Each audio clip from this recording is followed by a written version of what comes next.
Welcome back to another video. Today we are at one of Tauranga's more popular walks. This is Otanewainuku, and I know that Andrew, you love this place, so I know that I'll have at least one person that enjoys this video, but hopefully the rest of you enjoy this too, because this bush is absolutely stunning, old growth, native forest. Just an incredible place. There's a North Island robin. It's just landed on the tree there. You won't be able to see this because I've got using the wrong camera right now, but it's just sitting there looking at me inquisitively. Isn't that cool? So Otanewainuku, we're out here, we're just going to be enjoying nature, getting inspired, getting creative, all the good stuff. I do have some new gear that I'm going to be testing out today as well.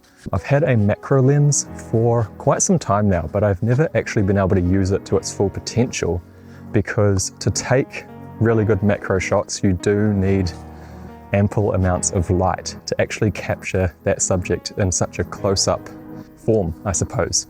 So I've finally gone out and actually bought myself a flash and additional kind of diffuser stuff as well. So we're going to be testing that out at some point today. And yeah, otherwise just enjoying nature, getting inspired, and hopefully you come along for the ride and get to enjoy some of this too.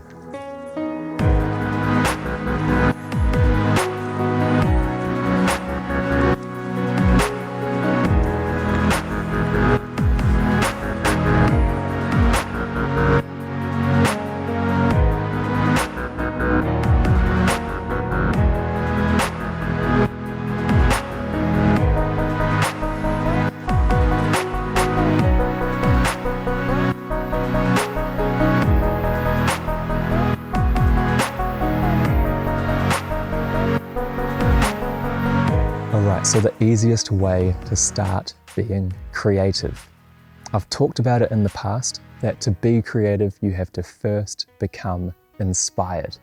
And the best way to become inspired is, or well, the only way to become inspired is to notice and experience somebody else's creation first. When you notice that creation, you begin to channel it and focus it into your own creative outlet. It doesn't matter what that is, whether it's somebody else's artwork, a dance that they perform, or just the ultimate creation, which is nature. It's just inherently beautiful all around. And that's where I'm getting at here, is that the easiest way to become creative is to be inspired by something that is ultimately beautiful, no matter how you look at it. And the reason for that is because nature is so forgiving as well. You can become inspired by the beauty of nature, and then you can capture it with your camera or your phone or anything that's got a camera, essentially. And nature is going to be forgiving. Because the thing you're taking a photo of is already inherently beautiful, it's so hard to take a bad photo of it because it's beautiful. For example, it's really hard to take an ugly photo of a beautiful flower, right? So that's where you're going to start. And people around you will think that you're a great photographer as well. Even if you've just started, you've got no idea how lighting works, you've got no idea how framing works, you don't know what the rule of thirds are, that sort of thing. It doesn't matter. Nature's beautiful, so your photos of nature will almost definitely turn out beautiful as well. It does still take time. You're going to come out into the bush, spend potentially hours out here just taking photos, but it's the easiest place to get started. That's what I did. I started out in nature. I got into wildlife photography, taking photos of animals. That does require a bit of an expensive investment in a telephoto lens, but I mean, you can do it with plants. Ferns are beautiful. All the mosses and everything around you, they're all beautiful. Just get out there, take photos of things that are beautiful, and your photos will turn out beautiful too. That's all there is to it. It's super easy. So get out there and give it a go.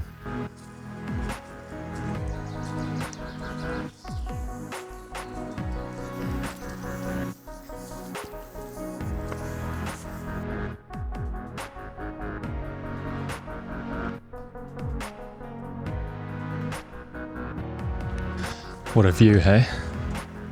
That's pretty cool.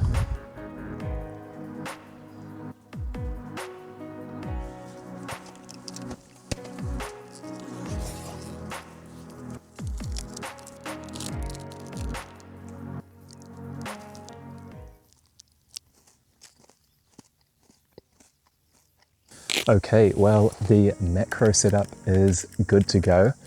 I'm going to try and find something to take a photo of. I'm not going to be taking heaps of photos for this video. I might just try and find one or two really awesome shots and share them here. Wish me luck. Time to find something tiny to take a photo of. I've managed to get some pretty awesome macro shots so far of this tiny little fern here. You can see there the whole frond is the same size as my finger, essentially. So tiny little thing, but this lens here has no trouble at all getting some nice close-up detail shots of this. So I'm going to put those on the screen for you to appreciate now.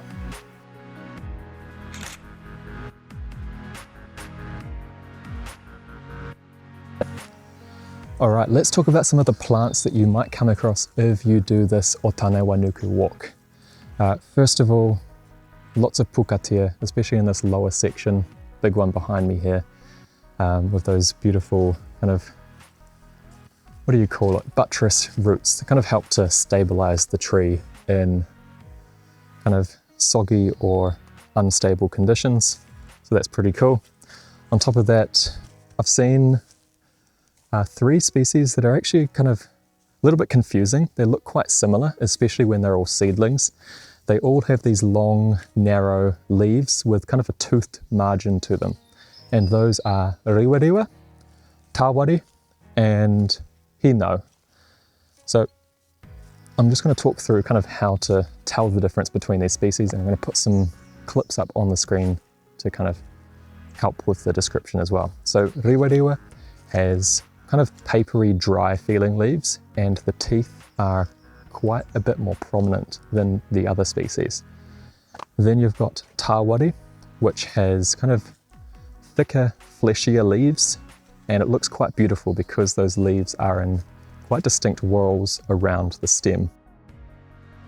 And then there is hino, which looks quite similar to riwariwa, but it doesn't have very prominent teeth, only very fine teeth. So you have to look quite close to see the teeth. And on top of that, the leaf doesn't feel dry and papery, but it is still rather thin, kind of more floppy, membraney than papery. So that's the 3 species there. Also on top of that, riwariwa is the only one that has kind of a brown fuzzy leaf bud at the top of the stem, and it's kind of in a 2-forked prong shape. I've also seen a little bit of tree fuchsia called tukutuku. Pretty distinct when you turn the leaves over on that. It's a very white, kind of almost glistening leaf on the underside. None of them were in flower today, but they do have quite beautiful flowers as well when they are flowering, and tasty fruit following those flowers. I've also seen poroporo, which is one of our native nightshades. This one is actually endangered, and it tends to like to pop up in disturbed sites. So where I saw it today, it was where some trees had fallen down. It's let some light through and enabled the poroporo to sprout up there. And that one was in flower, so it had these kind of small, beautiful purple flowers. And last but not least, there was quite a lot of Microlana avanacea, which is a grass. I wouldn't be a true botanist if I wasn't talking about the grasses.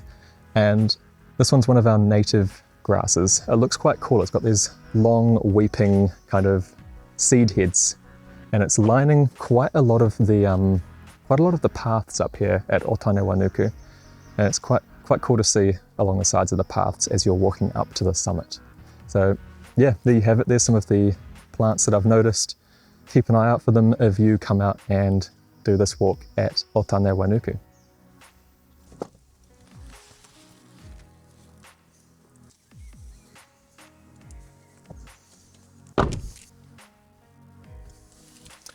All right, and that is the walk done. That is Otanewainuku.